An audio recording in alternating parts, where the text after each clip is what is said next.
So our second speaker is Braden Molhoek. Braden is Program Associate, of course, at CTNS, but Braden also graduated in 2016 in Ethics and Social Policy. All right? Social theory. Social theory, sorry. And he's going to present his talk on original sin, intergroup bias, and the importance of friendship. Let's welcome Braden.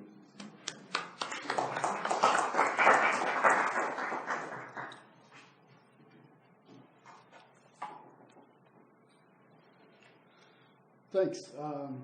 This is sort of a last-minute change in our schedule, so I'll be doing a little bit of speaking, a little bit of reading to you. I apologize for the reading part. Part of this talk is coming from a presentation I gave this summer at Oxford for an ISSR Ian Ramsey Center event, and I haven't looked at all of it since then, so I'm refamiliarizing myself with a few of the points. But essentially, this is a thread of an argument out of my dissertation. And so, first point I want to say is that philosophical and theological anthropologies need to incorporate insights from the natural sciences in order to increase the robustness of those anthropologies. These insights give us new ways to think about human nature, reflect on it, but also it has consequences. When you modify your anthropology, you're also going to have to change the way you approach theological ethics. So the roadmap for my talk is I'm going to look at Niebuhr's understanding of original sin, and I think it's the reason I want to incorporate that is because I think it's open to the insights of the science-religion dialogue.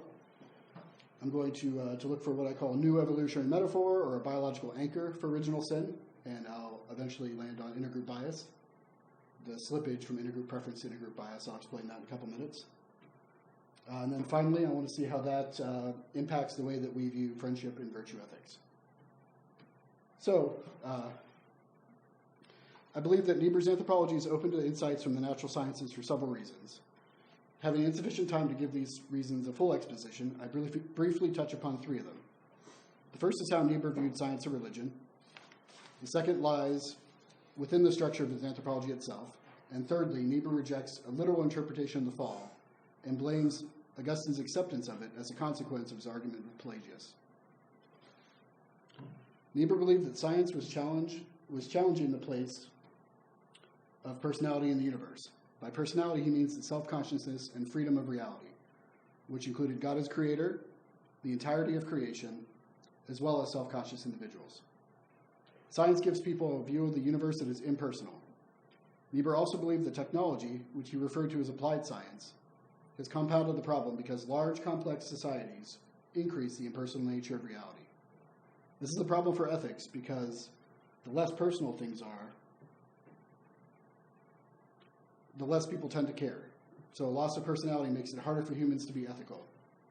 Faced with the dual challenge of personality, Niebuhr critiqued many of his contemporaries for focusing on metaphysics at the expense of ethics, believing that they chose to engage with science on the metaphysical front because they could not fight both battles at the same time.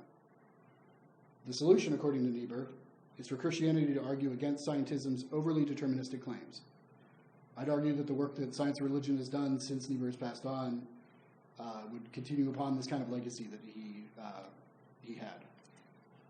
So briefly, quick overlook at Niebuhr's anthropology. He has two aspects to human nature. The first is the creaturely aspect that would include all of our natural inclinations, and that's really where the insights from the sciences can come, because we are embodied creatures, and so science can tell us a lot about that part of what it means to be human. And he would consider the perfection of that part of human nature to be the natural law. And then there's this part of human nature that's spirit or freedom.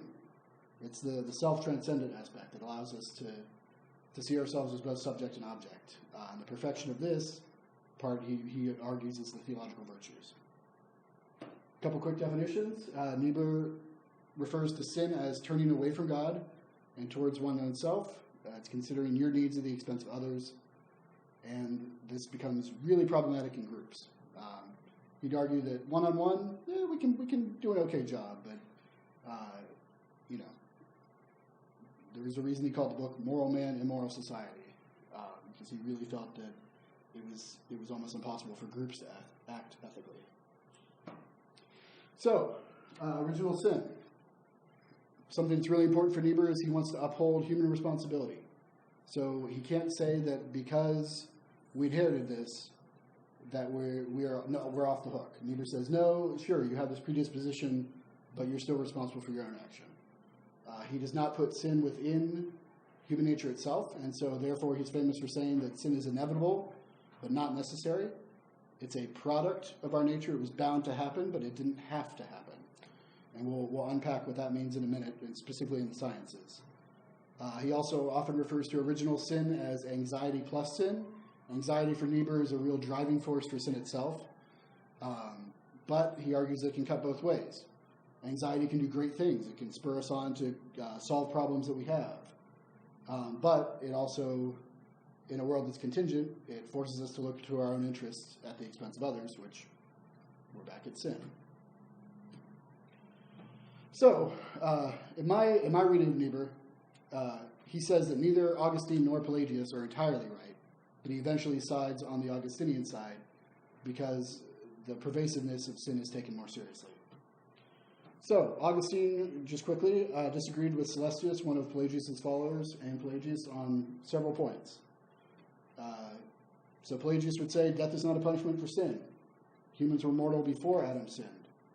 Adam's sin only affected Adam. Adam was a bad example, but did not transmit sin. And newborns are like Adam was before Adam sinned. Augustine says, no, all these are wrong.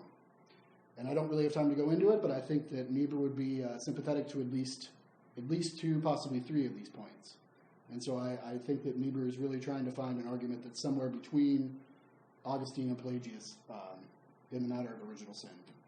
But he ultimately is forced back to Augustine's side because he sees it as a problem of the will.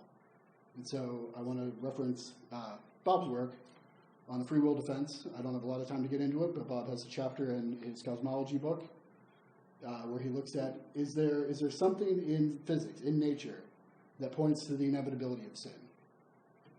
And he decides to use metaphor and to look at thermodynamics and to talk about a prefiguring of evil. And so I try and do the same thing, ask the same kind of question, but look to biology. And so, for original sin, I choose the language of, Bob used the language of universal contingent.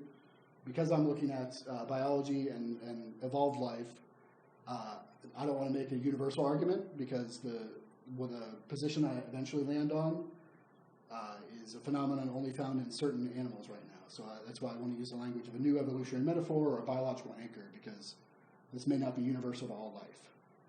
And the anchor that I hold to is the slippage from intergroup preference to intergroup bias. Intergroup preference is the preferring of those in one's in-group. And the bias is viewing the members of the out-group negatively and members of the in-group positively simply because they're in the in-group or out-group. So there's a controversial study out of Yale now that I used in my dissertation. Since I wrote the paper, it's been retracted, which is always problematic. It was a series of 7 experiments that Yale researchers did with macaques, species of monkeys that deviated from apes 30 million years ago. And the idea was to try and figure out whether or not they experienced intergroup preference or intergroup bias. They did a series of 7 experiments, the first 5 of which they had to retract the study for because they couldn't replicate the results. Thankfully, my work is looking at their 6th and 7th experiments, which they have been able to replicate the results on and plan to republish at some point. So I'm working on solid ground still. So the team at Yale created sequences of images where test subjects, macaques in this case, would be shown a series of images of in-group and out-group members, so pictures of other macaques, and positive and negative objects. In this particular case, fruit and spiders. Macaques are deathly afraid of spiders, and their favorite fruit is grapes. So they would show images of a macaque and then a grape, an image of a macaque, a grape, or an image of a macaque and a spider. And the idea was that based on how long the macaque looked at the image of the other macaque, they could predict whether or not they were viewing the macaque as a member of the in-group or out-group, seeing that they would look longer if they were not a part of the in-group. They would see this as something that was a threat or dangerous. And it turns out that male macaque monkeys actually were able to to exhibit what they would consider intergroup bias. Only the males, and they believe that this could be because males are typically more involved in intergroup conflict and aggression in macaques, but they need further study to see why it was only males and not females. But my argument is that intergroup bias coheres better with Niebuhr's definition of original sin rather than other potential metaphors such as selfishness, because intergroup bias reflects anxiety and sin. Intergroup preference generates anxiety. Humans, or macaques, are quite capable of identifying who is a part of an in-group and who is not. And those who are not in the in-group receive more attention because their presence is a potential threat. This preference highlights the anxiety that someone who is not part of the in-group represents. But it is not until that preference becomes a bias that sin becomes a possibility.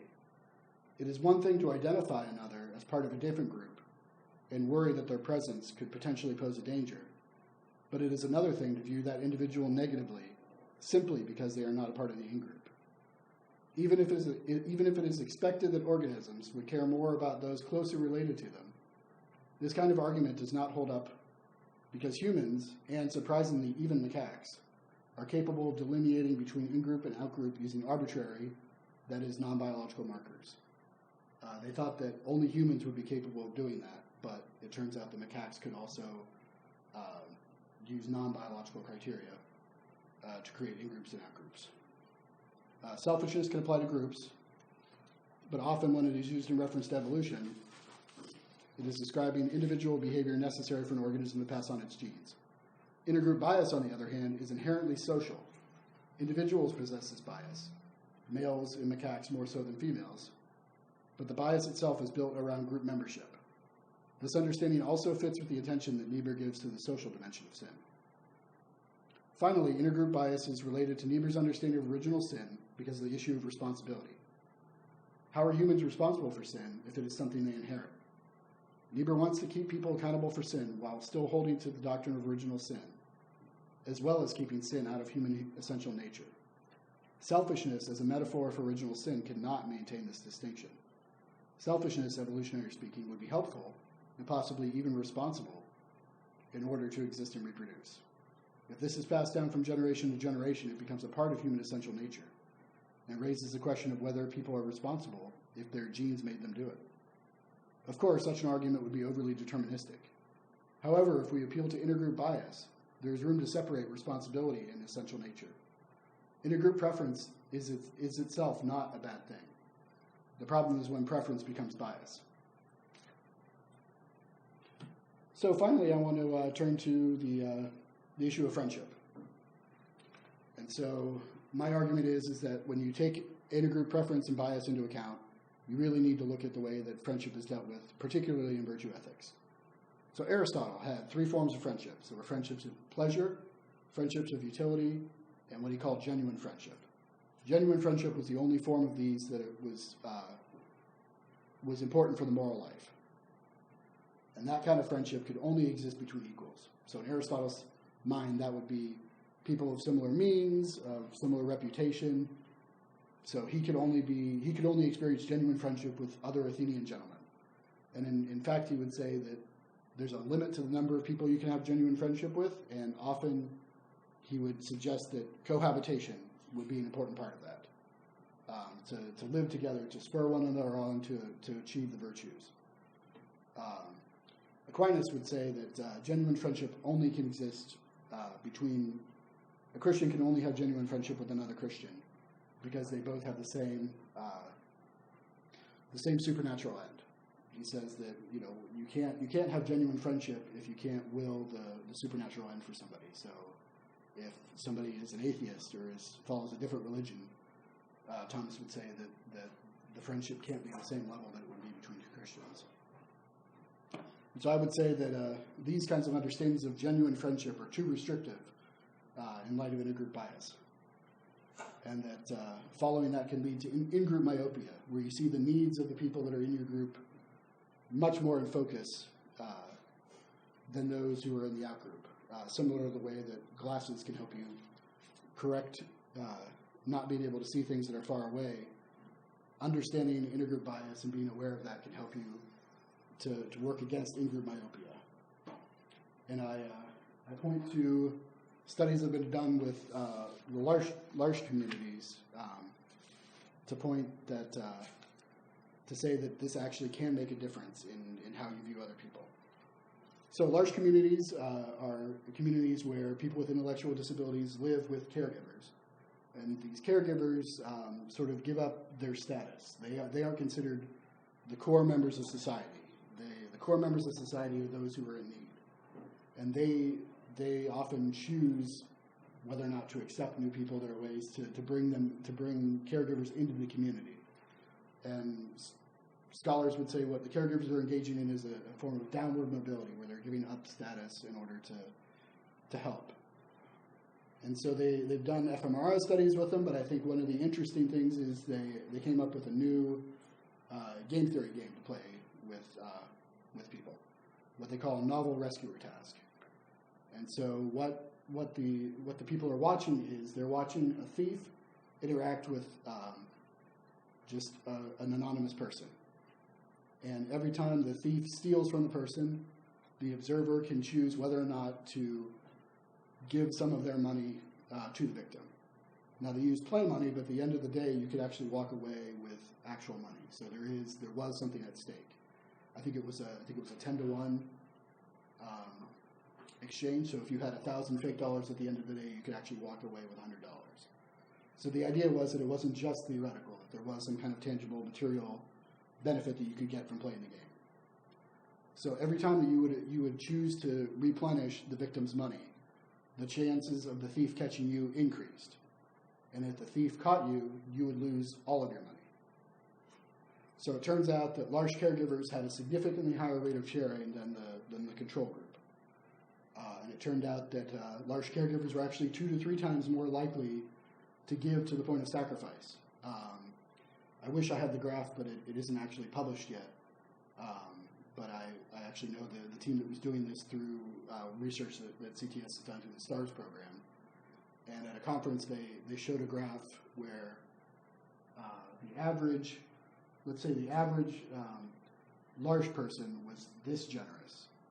And it was the most generous person from control group was like this generous.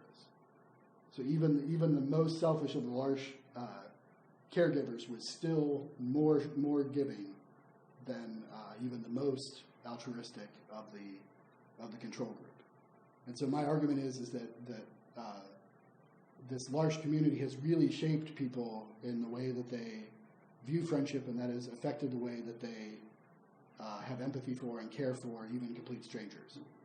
Now the question is, going back to Aristotle, was Aristotle right? Because I think a big part of this is that large caregivers do live in community with people who are different than them. And that's my argument is that you need to be cultivating genuine friendships with people that are different than you. But is that response only so powerful because of the cohabitation? And so I think that's a question that deserves future research. And I think that that's one way in which a philosophical or theological question can sort of drive a scientific research program. So I think I'm going to leave it at that for tonight. So thank you for your time. Take a couple questions, Braden? Sure. Great. Yes. So on intergroup bias, evolutionarily speaking, bias is evolutionarily productive. Male macaques have a lot of things to pay attention to in the environment.